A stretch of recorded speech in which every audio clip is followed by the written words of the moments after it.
Hey folks, Chris Vandeviver here from whylogicprorules.com, the website that helps you get the most you can out of Apple's Logic Pro 10.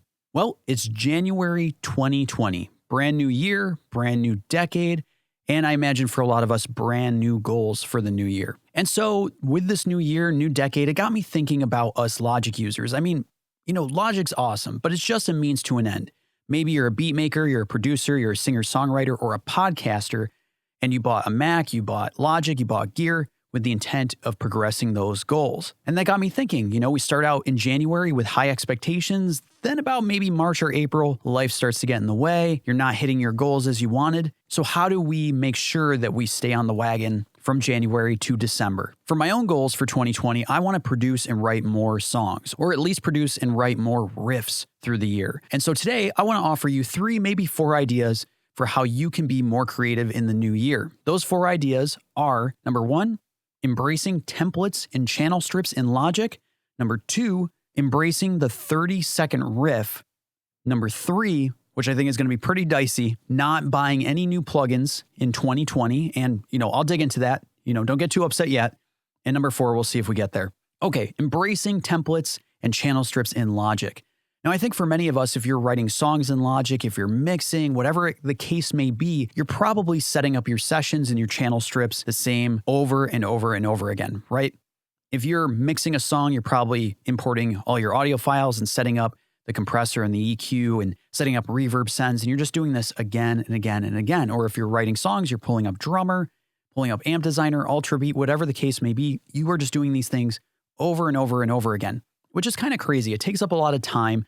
It creates inertia, it saps your creative energy. And that's why I've embraced using templates and saving channel strips in Logic and even saving presets. I know that every song and every creative experience is kind of its own special snowflake scenario, but most of us are using the same tools again and again and again. So if we can cut to the chase and save ourselves tons of time and set up an organization, we can just get right down to being creative and right down to achieving our goals. And it's very easy to set up a template in Logic. Basically, you just populate a project with everything that you need. So maybe you need different style tracks, you need different instruments at the ready, you need different plugins available to you so you can immediately dig into them, have all of your plugins, routing, instruments set up in a project, and then we just head over to File, and then we can save as template. And from here, we give our template a name, we hit save, and then the template is available and ready if we want to open a new project. So we can go up to File, New from Template, and we'll just close this for now. And in the template dialog window, I have my own templates. And in fact, at whylogicprorules.com, I offer a free mix template and mastering template for you to download. Absolutely free. There's some video tutorials that will help you get acclimated to them. But for now, let's just dig into one of these templates. I have a mix template, and I'll choose that. You can see right out of the gate, there's a lot going on. We can open the mixer here, close this down, and it's pretty intense. But as you can see, I have all of my plugins, all of my reverb sends, delay sends, all of my track stacks, everything ready to go. So all I have to do is import audio files. In this case, I do a lot of mixing. So I can just import audio files from my clients into this template, and away we go. And just about everything I need is here. I have a drum track stack, bass, guitars, so on and so forth. But just everything's ready, so I don't have to spend time setting up. I don't have to spend time organizing. In the case if you're a songwriter, you could create a recording or songwriting template. Or if you need a template for mastering, you can download mine or you can create your own. This makes life so much easier. On top of that, I also am a huge proponent of saving channel strips. A channel strip is just one of these strips in the mixer.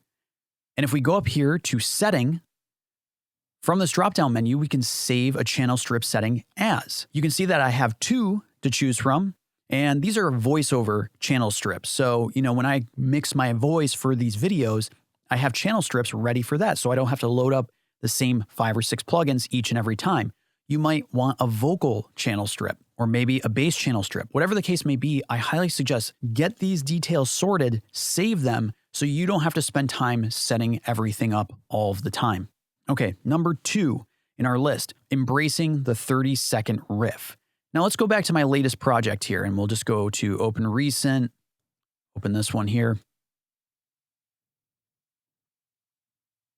Okay, I have a riff here Now, when I used to write songs, I would like sit in my bedroom or sit wherever I had space, and I would just force myself to sit down for a day and be like, okay, I am going to write a song today. And already that sounds ridiculous, but I would just agonize over trying to create a masterpiece in a day. And that process sometimes was successful, but many times was not successful and was demoralizing. When you sit down to achieve a task and then you don't achieve the task, you can't help but feel anxious. You can't help but feel kind of down on yourself. And you start to panic in those situations, or at least I did, just kind of like, what the hell is going on? Why am I not creating something awesome right now? It took me a while, but I figured out if I lowered the bar for success, it was much easier to be successful. And now I focus on just getting a 30-second riff or loop. That's it. 30 seconds. Not a 3.5-minute, 4-minute song, not the best song I've ever written, just 30 seconds of something. And I don't spend more than like an hour or two on it, which sounds crazy, I know. But the benefit of lowering the hurdle is that you're much more likely to succeed at your task, which will help you feel invigorated and like, all right, I smashed that. I did it. Wasn't that hard. And restricting our time to an hour or two. We're not spending all day. We're not driving ourselves crazy. But just think about it. 1 or 2 hours a day, a 30-second riff, that's it. You can develop a collection of riffs or songs in a very short amount of time that you can expand upon. Just before this video, I actually wrote a riff, and we'll just take a quick listen. Is it the best riff ever? No, I wouldn't even dare posit that. But it's just something to get ideas flowing and help me feel like, yeah, all right, I'm creating. I'm feeling good about this. So real quick, we'll take a listen.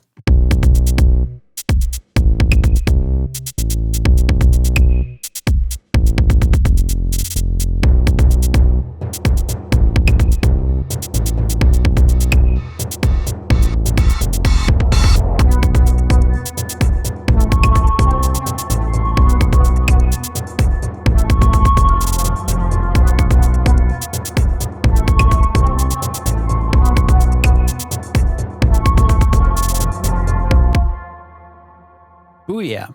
All right, number 3 on our list of strategies to increase creativity for 2020. This is going to be dicey, so I'm just going to share it. This is my personal goal for 2020, and that is I'm not going to buy a single third-party plugin for the entire year of 2020. I'm not going to part with my money anyways for a new plugin. Now, I'm not daring suggest that you shouldn't spend your money if you feel that something would be a benefit to your workflow. Maybe you can turn it into a different sort of goal for yourself where it's like, okay, I'm not going to buy more than 5 or 10 plugins for the year of 2020, or I'm not going to spend more than like $100 or $500. But the point is that we're always looking, myself included, we're always looking outside of Logic for tools that will improve our workflow. And I'm telling you, I've spent hundreds, if not thousands through the years. I'm not trying to disparage any sort of plugin companies here. They obviously make great stuff in third-party territory. But just to point out, like the CLA 76, many of the Renaissance Max plugins. I also own the HEQ and the H compressor. I also own Slate's FGX mastering limiter.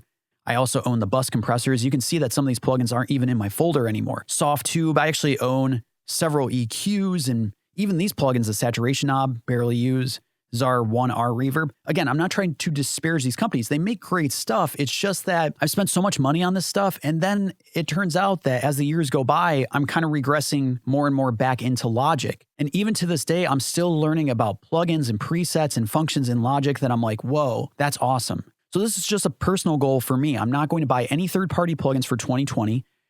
And I also have a personal goal of I don't want any project that I work on this year to have less than 90% Logic plugins. So 10% is open and available for third-party stuff, but I'm going to really try to embrace only the stuff in Logic 90% of the time. That's just for me. That's to kind of like hone in and focus on knowing my tools better instead of constantly looking for new tools to use. And just to throw in, number 4, embracing presets.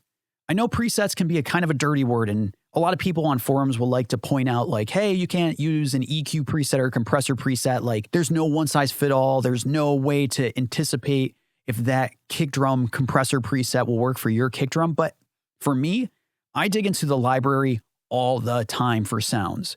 And I even dig into stuff like the fat effects, the step effects when it comes to different processing. I just go through the presets and try to find something that inspires me. And then I can launch from that. And I think that's really important, using the tools that already exist to create moments of inspiration and ideas instead of trying to create moments or ideas from a blank page. So those are my 4 ideas for you for 2020. and take them or leave them or adjust them as you see fit. But my 4 strategies for this year are: number 1, to embrace templates and channel strips as much as I can to smooth organization and workflow. Number 2, embrace the 30-second riff so I can compose and create more stuff more frequently. Number 3, I'm not planning on buying any third-party plugins for 2020. And number 4, embracing presets to help inspire creativity or workflow in Logic. So those are my ideas. If you have some amazing ideas for how to jumpstart creativity in 2020, post a comment down below, definitely. I hope that was helpful for you. As always, if it was, I highly suggest subscribing to the YouTube channel, Why Logic Pro Rules, or subscribing on the website itself, whylogicprorules.com. Every week, I'm posting new videos, new posts, new emails to help you get the most you can out of Apple's Logic Pro 10. Thanks so much.